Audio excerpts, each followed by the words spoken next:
Ok?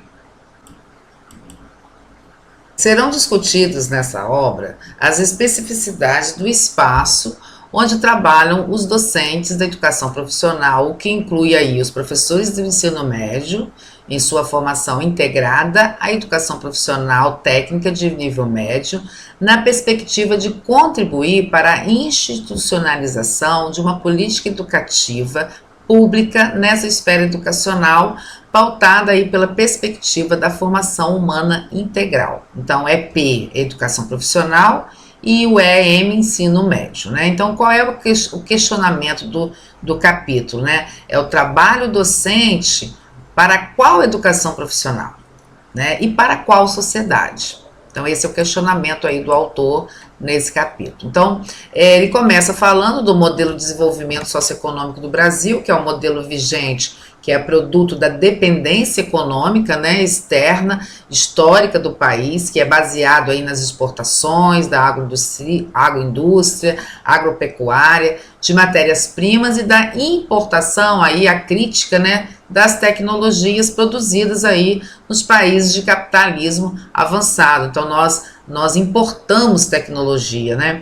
Então, isso faz com que o país não tenha seu modelo próprio aí de desenvolvimento, orientando aí as suas necessidades, né, e melhorias sociais e econômicas. Então, vem prevalecendo, historicamente, a submissão aos indicadores econômicos, aos interesses hegemônicos do mercado, aos organismos internacionais de financiamento e aos investidores internacionais, principalmente os de curto prazo, né, que chamamos de especuladores, resultando então em um modelo no qual nem todos cabem na sociedade. Um fator limitante aí na discussão acerca do futuro da sociedade é a fragmentação das discussões e das ações inerentes aos grandes temas daí da agenda nacional, e aí no caso a educação profissional, que é uma grande temática, né? Então o autor ele traz aí pontos e contrapontos, né? Então, como exemplo, ele cita aí no âmbito da educação profissional e do ensino médio, nesse domínio tem se observado aí nos últimos anos vários movimentos contraditórios cujos efeitos repercutem, né, tanto sobre as ofertas educacionais, também como na formação do trabalho docente, limitando essas possibilidades de realmente concretizar aquela concepção de formação integral dos estudantes e dos próprios profissionais que atuam aí no ensino médio e na educação profissional. Então, quais seriam esses movimentos contraditórios? Aí o autor ele vai fazer uma análise aí das novas diretrizes nacionais para educação profissional de nível médio, né? Que é a DCNEPTNM, fazendo aí a sigla, né? São as diretrizes educacionais para a educação do ensino médio, profissional técnico de nível médio, e as diretrizes curriculares para o ensino médio. Ele vai falar também da questão do Plano Nacional de Educação, as metas e as estratégias aí que colocam a questão da educação profissional. Vai falar sobre o Programa Nacional de Acesso ao Ensino Técnico e Emprego, Pronatec, né? E que pontos e contrapontos dentro desses documentos, desses programas, trazem aí pontos de reflexão para a gente. Então, o ensino médio, a educação profissional de nível médio, nos anos 2000, teve aí um anúncio, né, da integração e os limites das ações e as implicações sobre a docência. Então, as políticas educacionais até os anos 90, né, estabeleceram aí no seu conjunto a separação obrigatória entre ensino médio e educação profissional. Nós vimos aí em textos anteriores, né, que até os anos 90 estava proibido de fazer aí a integração. Então, nesse contexto, submeter o currículo à pedagogia das competências, intensificando aí o caráter instrumental da educação, especialmente no campo da educação profissional, né, por meio aí das competências para a laboralidade.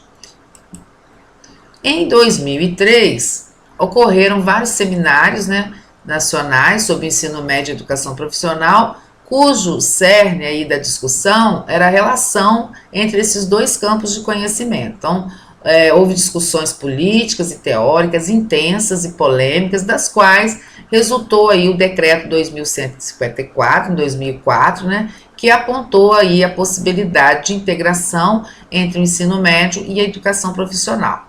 Esse decreto de 2004, ele mantém as outras duas possibilidades, que é a possibilidade subsequente e concomitante previstas lá no decreto 2208 de 1997. A possibilidade de integração entre o ensino médio e a educação profissional previstas no decreto de 2004 representa aí uma grande expectativa de avanço na caminhada em direção ao ensino médio igualitário para todos e de qualidade. Nesse sentido aí, o ensino médio integrado ele vem sendo implantado, ainda que timidamente, a partir de 2005, na Rede Federal de Educação Profissional, são os IFES, né, e em algumas redes estaduais, em meio a muitas disputas, muitas contradições em torno das relações entre trabalho e educação, né? Porém, apesar desse decreto sinalizar para a materialização, pela concretização do ensino médio integrado, a Secretaria de Educação Média e Tecnológica, SENTEC, foi dividida, ou seja, né, foi dividida criando aí duas secretarias separadas, a Secretaria de Educação Básica e a Secretaria de Educação Profissional. Então apontou aí já a primeira contradição, né, para a separação, visualizando aí a separação entre a educação básica e a educação profissional e reforçando aí, né, as ações para dicotomizar essas relações entre o ensino médio e a educação profissional. Então tá aí, né, foi criadas as duas secretarias, o SEB e o CETEC. Então o SEB, ele teria responsabilidade sobre todo o ensino médio, o que inclui aí junto o ensino propedêutico e o ensino médio integrado desenvolvido aí nas outras redes, mas também o CETEC, que seria responsável somente pela educação profissional tecnológica, né, somente o ensino médio integrado desenvolvido nas escolas profissionais. Veio também nesse pacote o PROEJA, né? Então, também mereceu destaque em 2005 esse decreto aí 2478 em 2005, que criou aí o Programa de Integração da Educação Profissional ao Ensino Médio na modalidade EJA, na modalidade Educação de Jovens e Adultos, cuja possibilidade de contribuir para a garantia de acesso a jovens e adultos à educação básica e, portanto, aí, né, para avanços socioeconômicos. Então, isso é inegável que houve um avanço. Entretanto, não havia quadros de professores com formação necessária ao trabalho no PROEJA, né? Então, o que acontece? Quando você não tem quadro de professores com a formação específica, começa a se contratar processos seletivos, né?